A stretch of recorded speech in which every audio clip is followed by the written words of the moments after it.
Hello, everybody. I'm Eric Nong, Artistic Director for Viet Film Fest 2021. We thank you for watching Be Water. I wanted to give out one more shout out to our community partner, the Asian Film Festival of Dallas, for sponsoring the screening.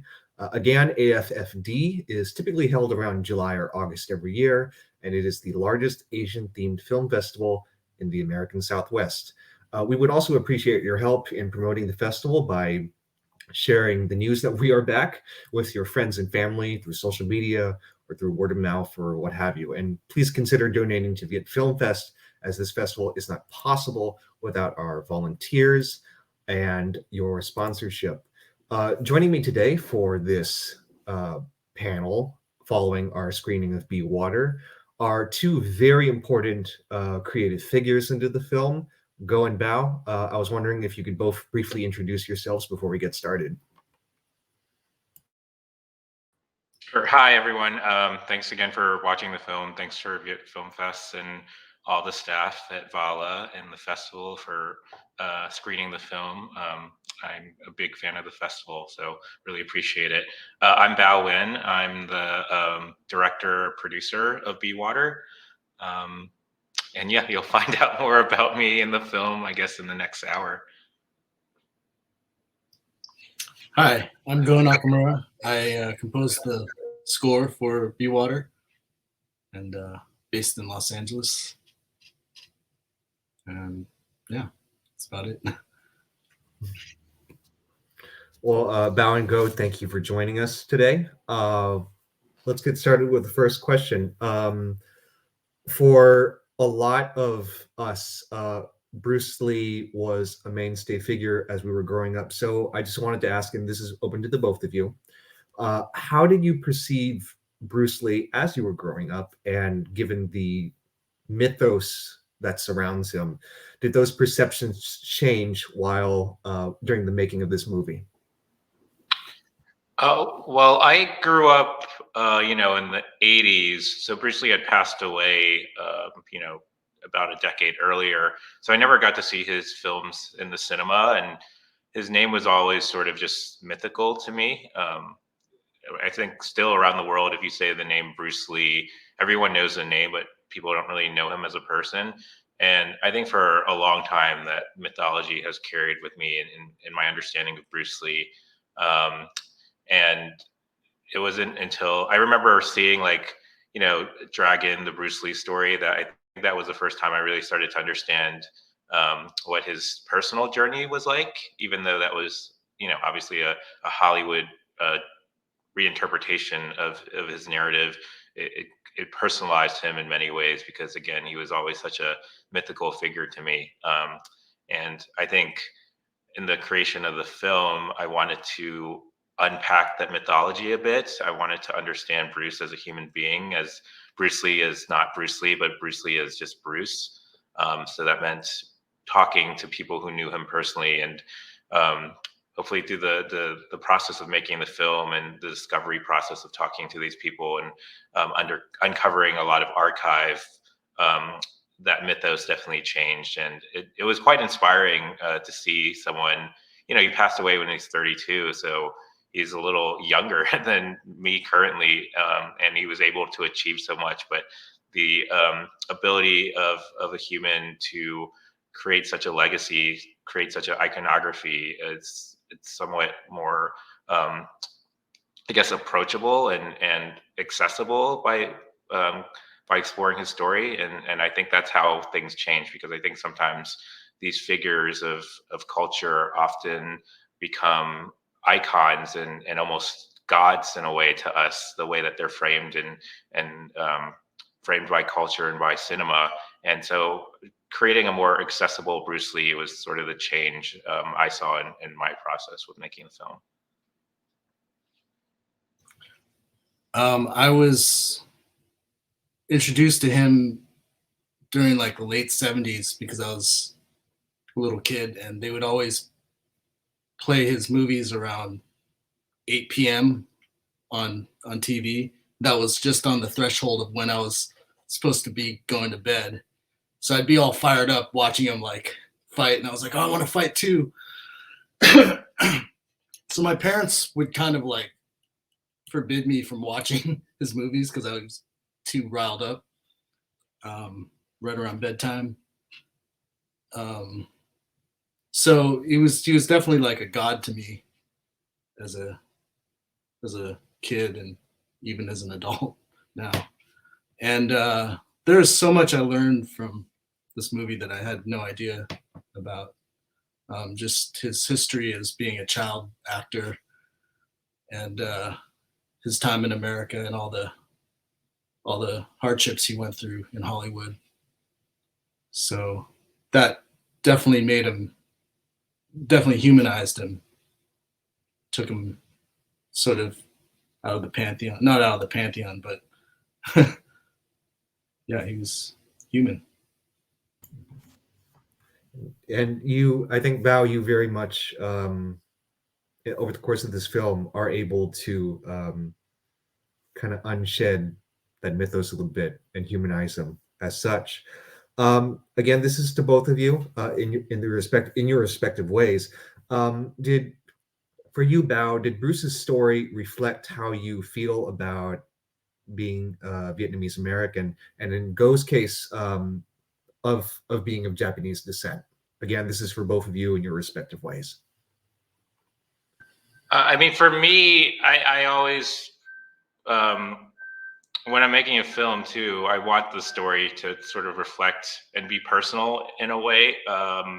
Even though I'm not personally connected to Bruce Lee, I think the best forms of storytelling in cinema is when you can find that connection somehow, that intimate connection.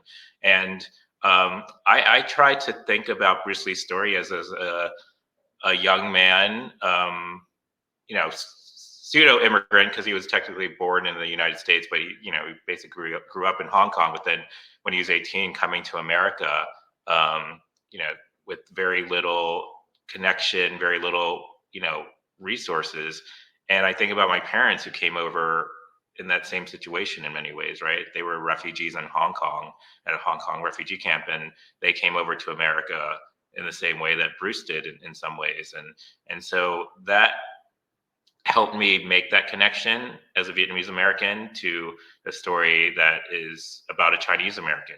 I think there's so many parallels between Asian American stories. Obviously, there's a lot of differences. I think we should celebrate and recognize those differences. But I think when we can understand the connection of ourselves, especially what makes us human together, it's really important.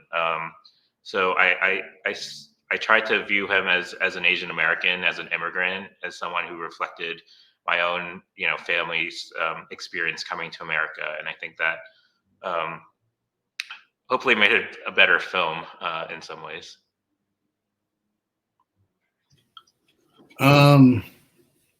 Certainly as a Japanese American, just an Asian American. His story is very inspiring, and just his fight against the machine and yeah, just he's just our hero. So gave just something to aspire to and just try to be the best version of myself, of ourselves. What can I say? It's Bruce Lee. Indeed so. Bao, what was it like working with Bruce Lee's estate? And I guess as an extension of that, I understand that you went through a lot of the film archive in Hong Kong as well. And also, I would like to know what that was like. Well, for me, I knew I wanted to tell, again, an intimate story about Bruce Lee. So that meant talking to the people who knew him best. And obviously, his daughter and his widow, Linda and Shannon, they were a vital part of the story, right? And we approached the estate early on.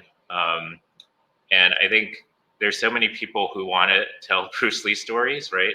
The family gets inundated with emails and phone calls about people who want to tell that story, and from my responsibility is like, how am I telling their father and their husband story differently?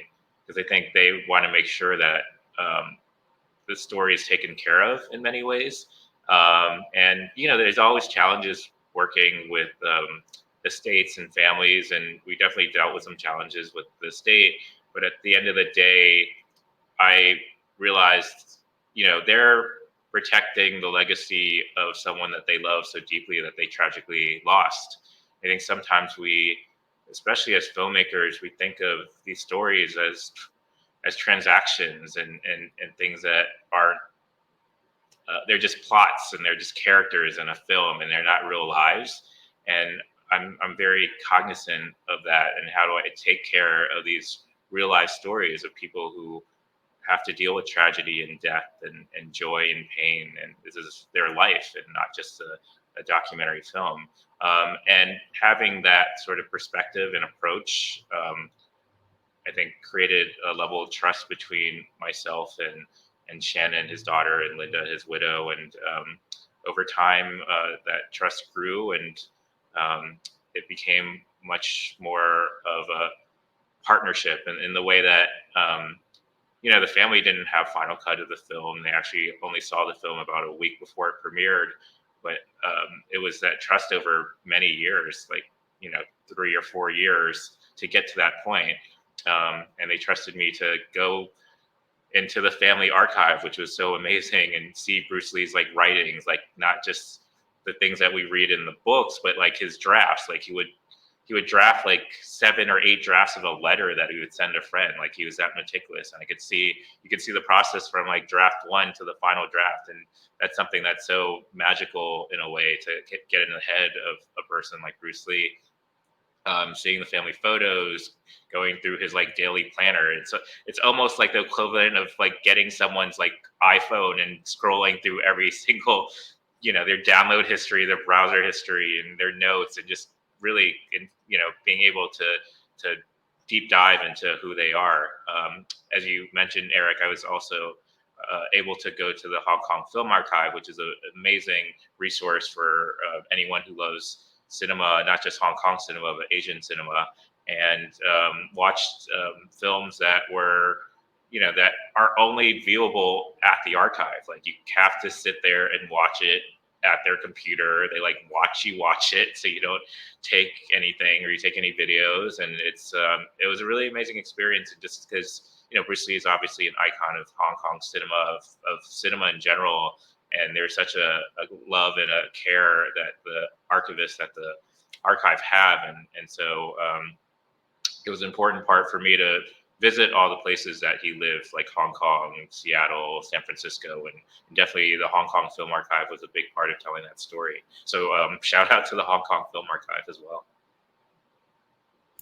7 to 8 drafts of a letter, my goodness. I imagine you must have gotten access to stuff that isn't readily available in North America either when you went to the archive. And from what it sounds like there was no editorial input from the estate.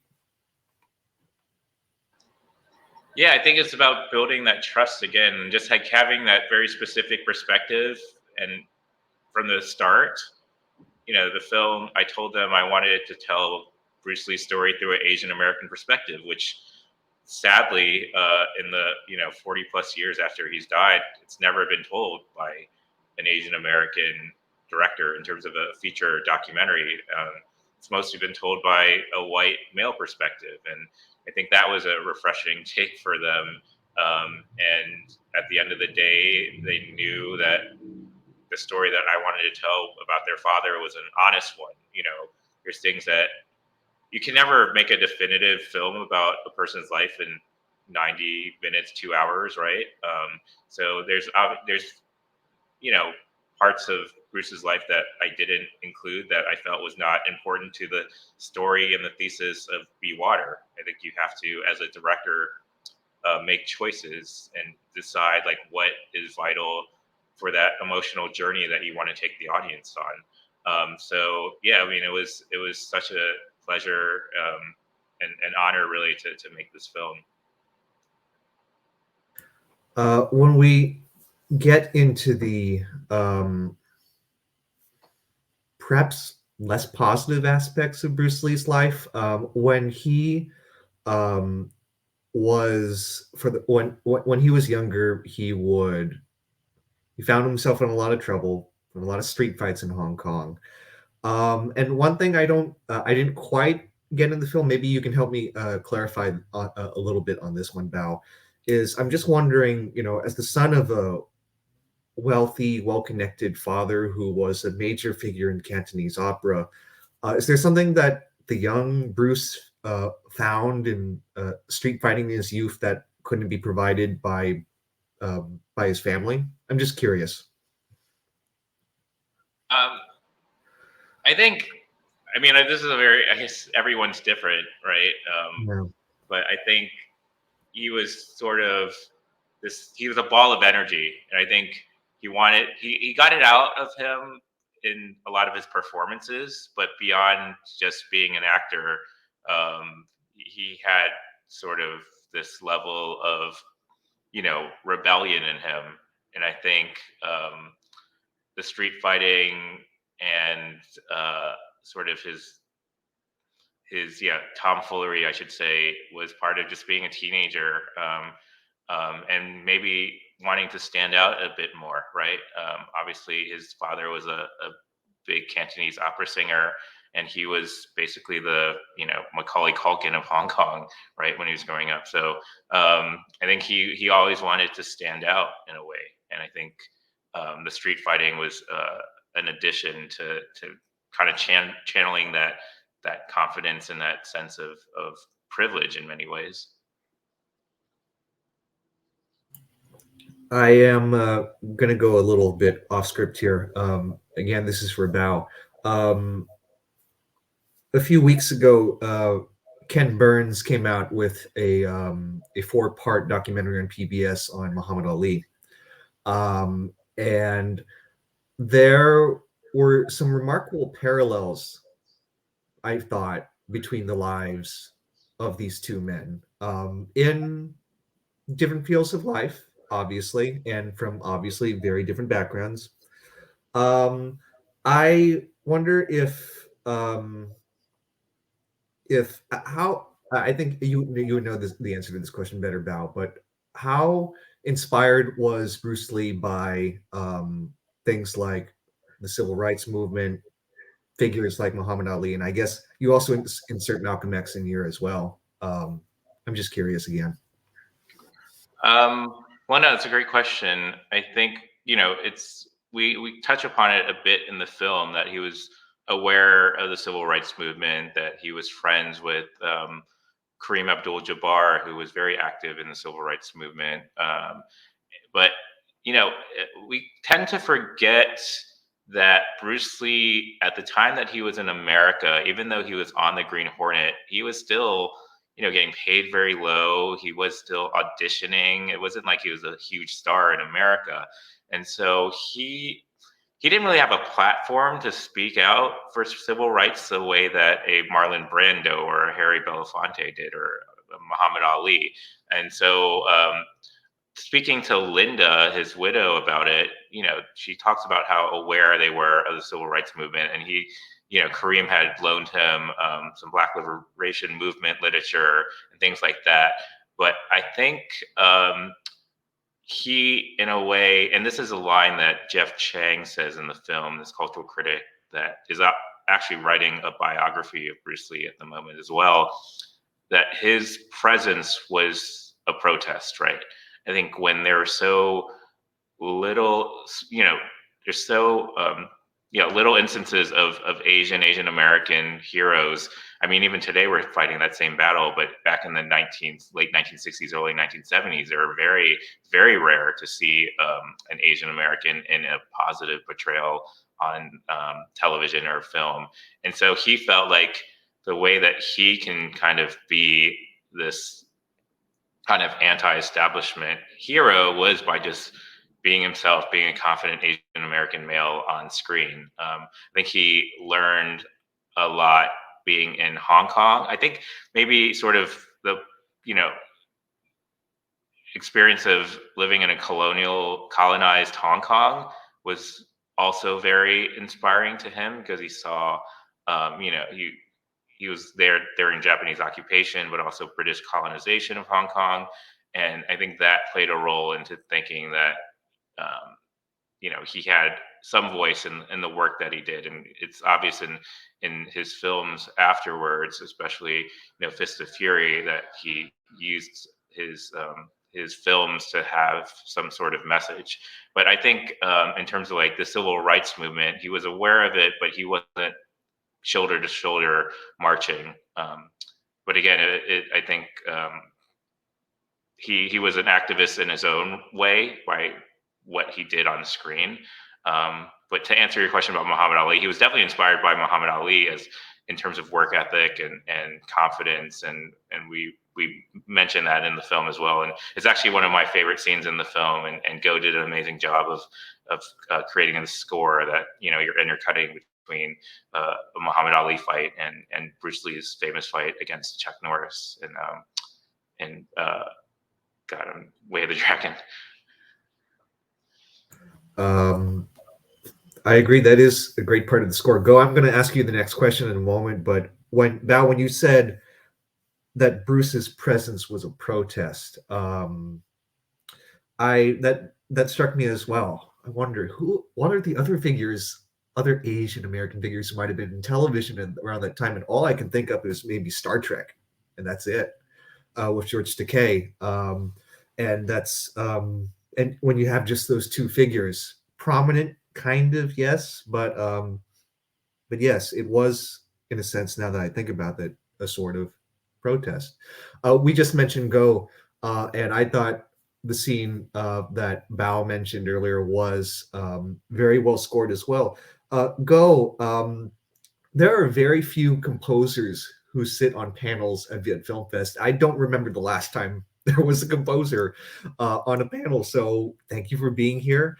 I was wondering if you could preface this next question with introducing people how films are scored. But my question here is, what was the process to scoring Be Water like? Thanks for having me, by the way. It's different for every composer, I'm sure, but I think the most common process is just a spotting session, which means you sit down with the filmmaker and say, okay, there should be music from here to here, here to here, here to here, if it's like a narrative or whatever. This is different because it was a documentary, so it's pretty much wall-to-wall music, which was super daunting, besides the fact that I'm scoring a Bruce Lee documentary, which is incredibly daunting.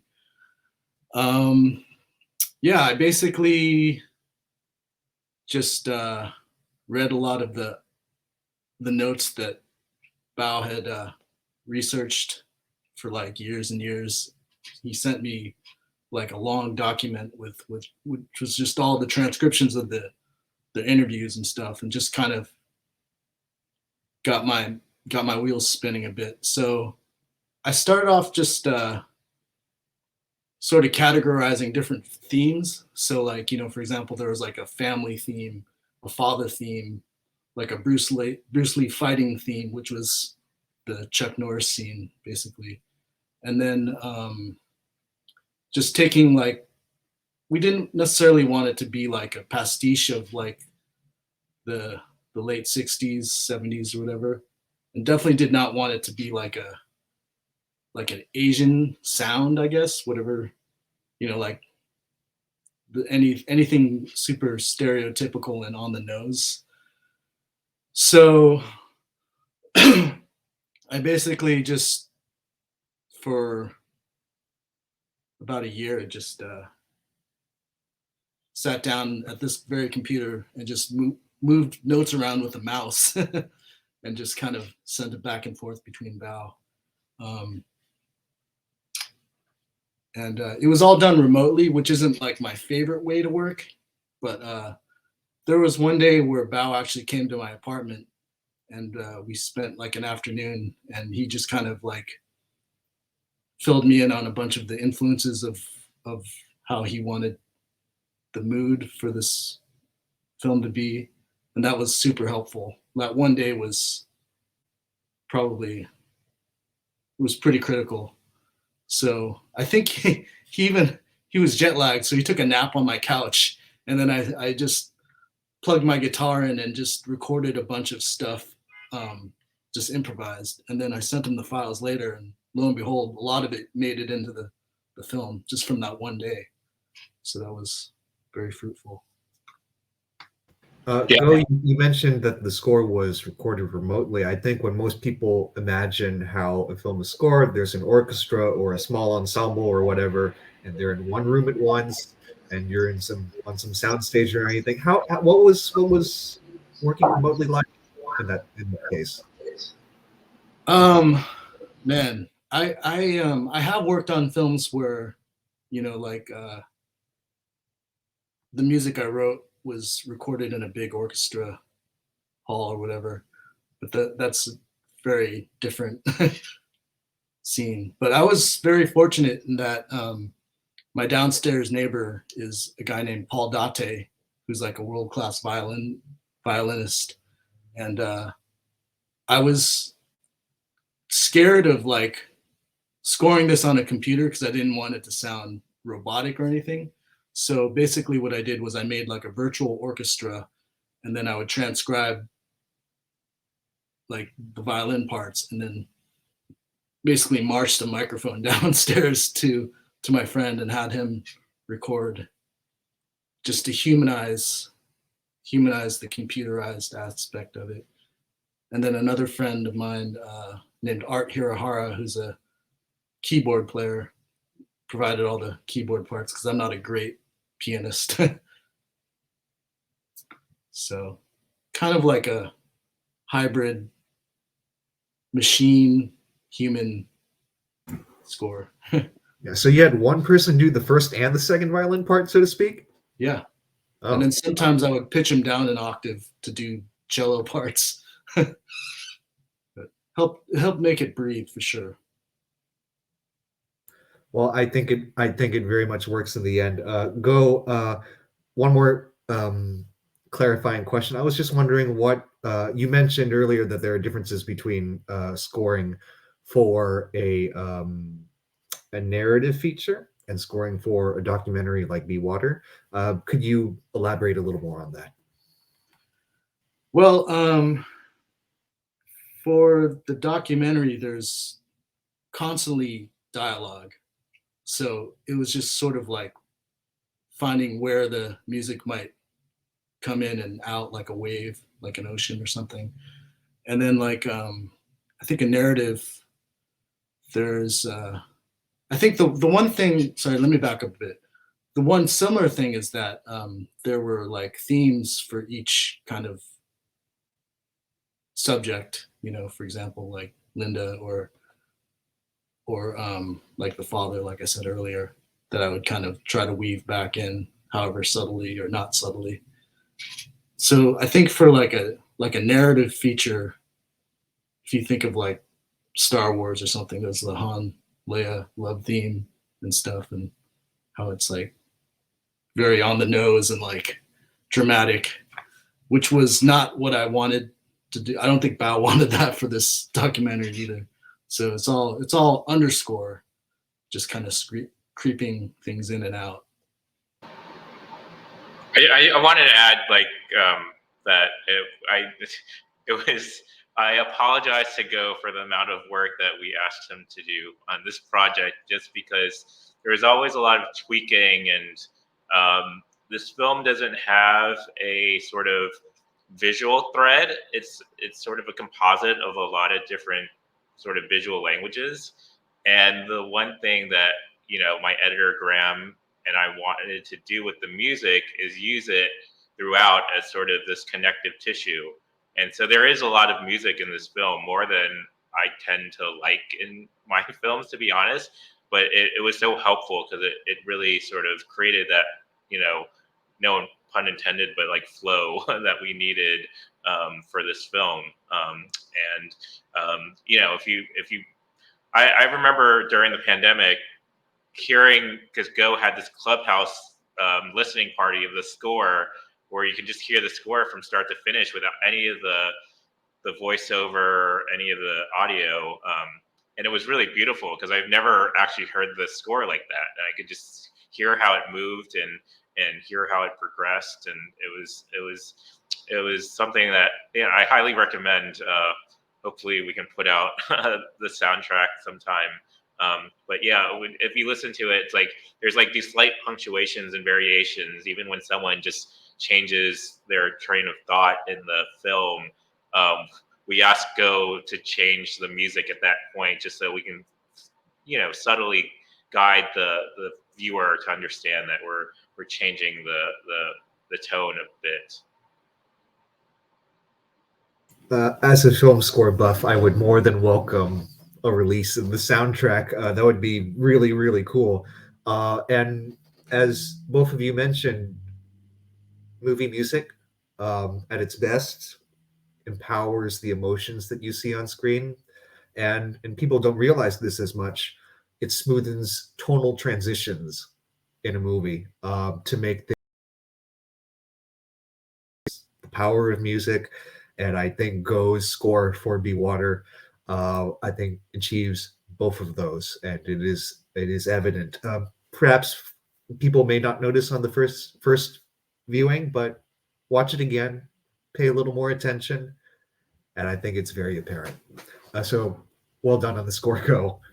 Thank you. Yes. Bao, how did this film become part of ESPN's 30 for 30, and what was it like working for um, the so-called worldwide leader in sports? I shouldn't say so-called. It's their own title. Self-proclaimed, I guess. Self-proclaimed. There you are. So originally, I had come up with the concept of the film about now, God, it's almost 6 years ago. And this is a time when, the Amy Winehouse documentary had just come out, and there were a lot of sort of biopic documentaries about high profile individuals, more intimate versions of it. And yeah, I wanted to do a Bruce Lee film because I felt, as we mentioned earlier, he's been mythologized in such a way that we don't understand him as a person. And I originally approached some other, the typical sort of doc funders and buyers at that time. And we ran into just some issues. And to be honest, this project took about 5-6 years to make, which is sort of an average sometimes when it comes to feature documentaries. But it's got stuck in so-called development hell for about 3 years. I was living in Vietnam at the time. I was focused on other projects. I put this one to the side. I didn't think it was going to be made, to be honest. And then my producer, Julia Nottingham, kept on, hounding me in a way to make the film. And she was like, have you thought about ESPN, their 30 for 30 series? And it had never crossed my mind because Bruce Lee is not the traditional sports figure, right? It's not the traditional sports story. But thinking back at it, like which 30 for 30s I love the most, obviously OJ Made in America is up there.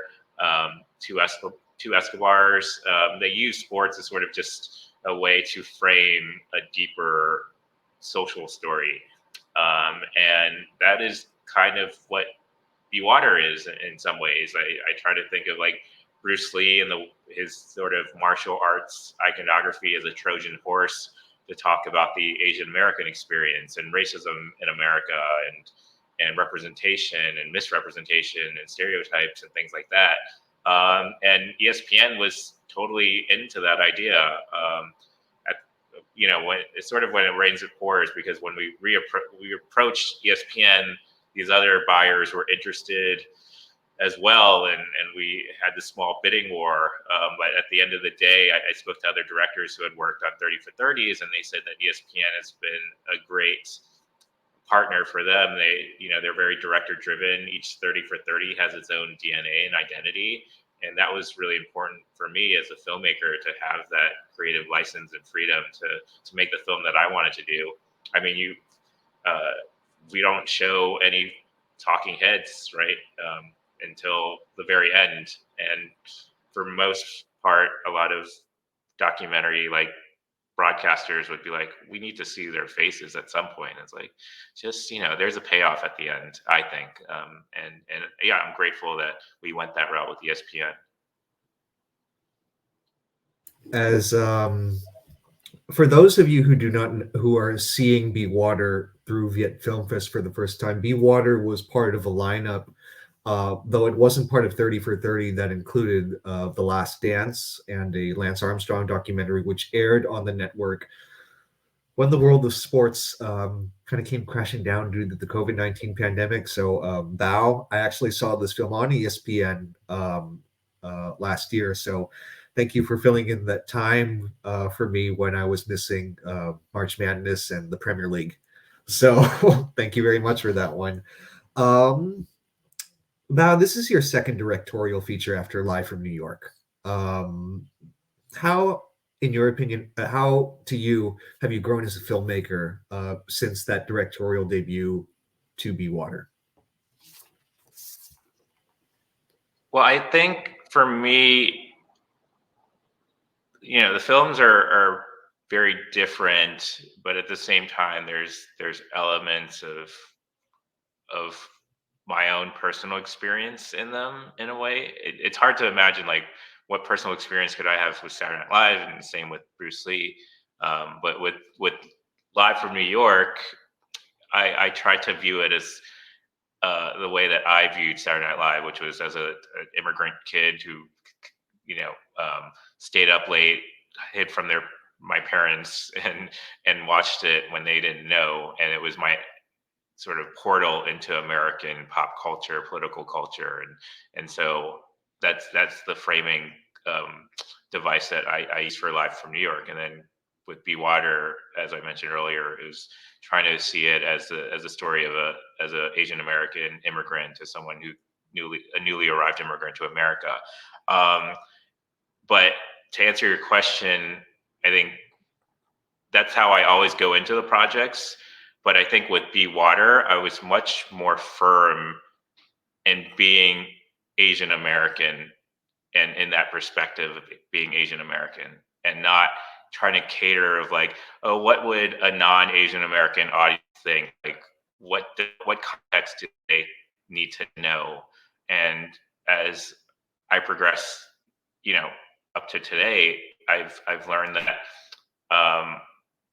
I am making films to sort of create avenues and venues for a generation of Vietnamese Americans, Asian Americans, people who haven't been seen, and let them know that their story has value, their experience has value. You don't have to kind of cater and think about another audience that doesn't speak to you. Like, what speaks to you in your soul, in your heart, and to your community. And I think if we have that sort of unapologetic approach to our storytelling, and what stories have value and what perspectives have value, that was my greatest lesson. And I hope I can continue that in the work I do in the future. I think I saw Live from New York a long time ago. When I think of that film, and when I rewatched Be Water the other day, the tenor, the tenor of your authorship was very apparent. How that had changed from, this is a distinctly Asian American voice and perspective that you can see in Be Water. And I thought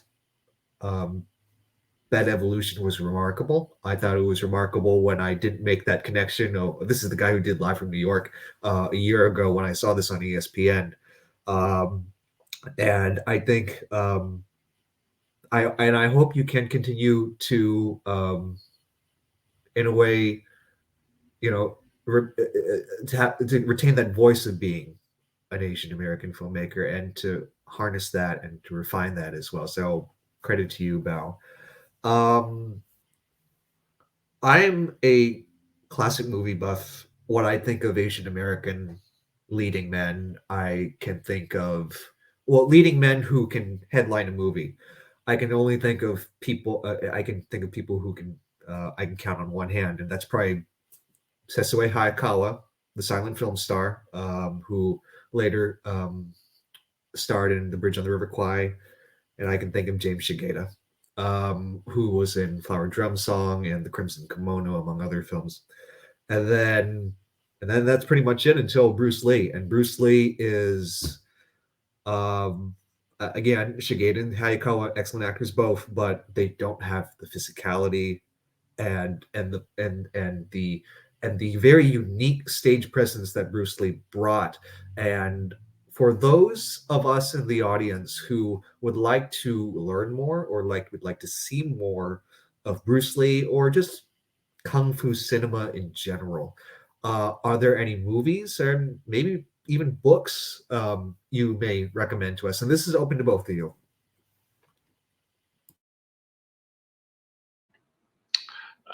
Let me think. I should have a answer in my pocket for this one, but it's sort of a political question in many ways. I always enjoyed Enter the Dragon the most, just because it was the first time really in a film that you could hear Bruce Lee's voice. All the other films are dubbed, right? And there's sort of a camp value in that. But there's an honesty and authenticity in Enter the Dragon in many ways. Um, and that for me was important. He was like the true embodiment of Bruce Lee because you can hear his voice. He was so integral to the story, to the action sequences, and yeah, to the script of the film. So if people have never seen a Bruce Lee film, I like Enter the Dragon, and I like the other films for different reasons as well. So I don't want to dig myself too deep into a hole here. I think in terms of books, um, in terms of I'll let Go answer first, and then I have some book ideas, but not necessarily kung fu cinema books. I think Eric, you're probably a better expert than I am in that field. No, I agree 100%. Enter the Dragon, baby. It's almost like a James Bond movie because he's like infiltrating the evil forces. And I had never seen it before actually working on this movie because I was always forbidden. It's like it was one of those gray areas of like, my parents not letting me see that as like a 7-year old, which is understandable, I guess. But yeah, I watched it as I was working on this film, and then also seeing the footage from the documentary made me want to see it more. And as far as books, the only book that I have is his writing. What's it called? The Jeet Kune Do, I believe. It's pretty beautiful. All his philosophies that he's gathered. I would add, in terms of films, The Orphan. It's one of those films that you have to go to the Hong Kong Film Archive to watch. Sadly, I am trying to work with the family. The main actor, has passed away a long time ago. His family owns the rights, and so I'm trying to find a way to do a screening in the United States. They've done like one-off screenings, but it hasn't been shown recently, and it's such a great film because it was his film, this last film that he did right before he moved to America, and so being able to see like a young Bruce Lee, and even more of the embodiment of who he was before he came to America is something that I think everyone should see. Yeah, that is. I think even now, in some ways, Bruce Lee's legacy is, I think, not fully written yet because a lot of us in North America have not been able to see some of those films in his career, including his works as a child actor. Which I was actually, when I saw this for the first time, I was like, he was a child actor. I did not know that. I thought he was just in these martial arts movies when he was a young adult, and that was pretty much it. But no, he was in the industry for quite some time. I actually do both agree with you on Enter the Dragon as a starting point because I think it's where um, pretty much the mythos begins. I think it's not the first Bruce Lee movie that made it to the United States. As we learn, he gathers some of his friends and takes them to the cinema. And it's like, wait, that's you? Yes, it's me. That's like the biggest flex ever, by the way. If you take your date and your friends to a movie that you star in without telling them that you're starring in it, like, oh yeah, I'm the star of this film. It is a flex, a Bruce Lee flex. It definitely is. It's not again, Enter the Dragon. It's not the first Bruce Lee movie that was distributed to America, but it is where the mythos begins, and that is where I do recommend viewers who have not seen a Bruce Lee movie to start watching. As we wrap up here, can you both tell us about any upcoming projects you have? I am developing some unscripted series at the moment. I can't. I never like to sort of announce anything until it's almost done, just because I'm sort of superstitious in that way.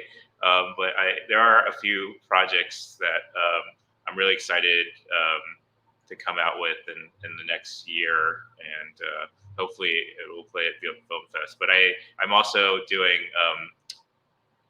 kind of diving into scripted and narrative fiction work more. For me, it's always what's the best sort of vessel to tell the story. So documentary sometimes is the best way. Fiction is the best way sometimes. Podcasts are the best way now in some cases. And so, yeah, I'm excited to share, especially with the Vietnamese American community, what's coming up.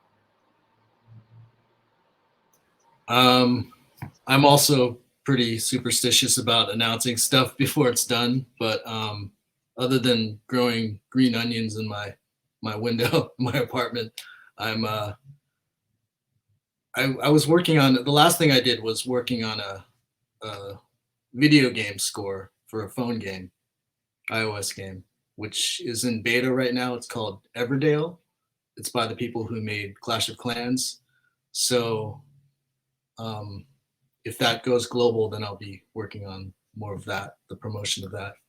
Other than that, I'm just being a amateur farmer, indoor farmer. But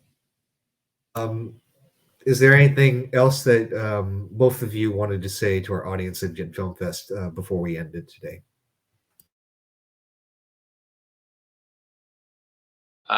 Just another heartfelt thank you to especially Isa, who first introduced me to the Film Fest a long time ago, and shout out to the volunteers, again to the staff. Eric, great conversation. I really enjoyed it, and I hope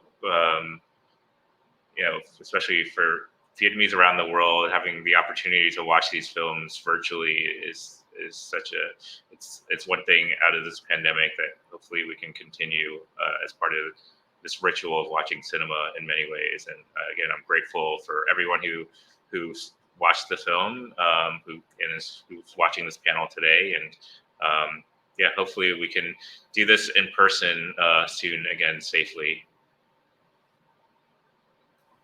Yeah, just echoing what Bao said. Thanks for having us, and thanks for including the composer on this panel. And yeah, I'll try to make that score available. Yeah, thank you. I am looking forward to the soundtrack release. Bao Nguyen, Go Nakamura, thank you for joining us today. Thank you.